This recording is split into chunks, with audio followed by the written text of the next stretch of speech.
Okay guys, welcome to our family fun Facebook workout number 10. So today we have Mr. Nick over there, we have Sensei Bethany, we have Miss Megan behind me, and I'm Sensei Mark. So today what we're going to do, we're going to switch it up a little bit because variety is the spice of life. So what I'm going to do first, I'm going to do my part where we have a scenario with Miss Megan, and then Sensei Nick is going to play the bad guy. Now, again, there are new courses on BochnerUniversity.com. You can check them out. Majority of the stuff is free right now, so you can download that, you can watch it, you can stream it from anywhere. We will have a kids posture technique exercise for them because they're using the laptops a lot, which is why I'm dressed like this, which is why I will be doing a defense with Miss Megan. Hopefully Miss Megan doesn't mess it up. She has nothing to do, no lines and no action moves. So we'll see how this goes. So we're going to say that me and Miss Megan, we're at an Italiano cafe, and I have a red-headed honey, and I got the table with the nice pink rose. Now, what happens in this scenario is while I'm sipping my cappuccino coffee, a bad guy comes up and tries to hit on the red-headed honey, because I don't know if you know this, but redheads only make up 2% of the population. So she's kind of like a unicorn. Okay. And this is live, so I can't take any of this back. So while I'm over here talking to the red-headed honey, known as Megan, an adversary comes up. Now, in a scenario like this, there's two things we need to cover. Number one, if you are Italian and you wear tight jeans, it'll be hard for you to kick. So that might be out of the window. But again, if you're trained well, that's okay. Fashion sometimes hurts.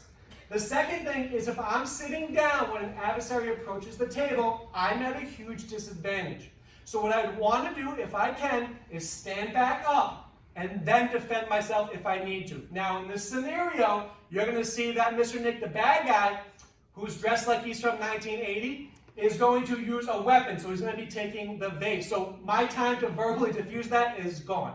All right? So Mr. Nick comes on. I'm being very charismatic because that's what I am to Miss Megan. When Mr. Nick comes up, it looks like he rode his tricycle to the cafe in Italiano Square. Now you can see how he's hitting on the red-headed honey. He actually used magic and made the rose illuminate. Now in this scenario, I'm looking at my situation. I can see that he has a vase, which is probably either going to be to hit me or hit Miss Megan on the head. Now in this scenario, I almost can't stop him hitting Miss Megan. If he does try to hit Miss Megan, I can try to come up like that. But we're going to say he's being very macho because you can see what kind of jacket he's wearing. And he's going to come approach me. So once he starts coming around the table, I know I immediately need to stand up. Why? Because I'm at a huge disadvantage.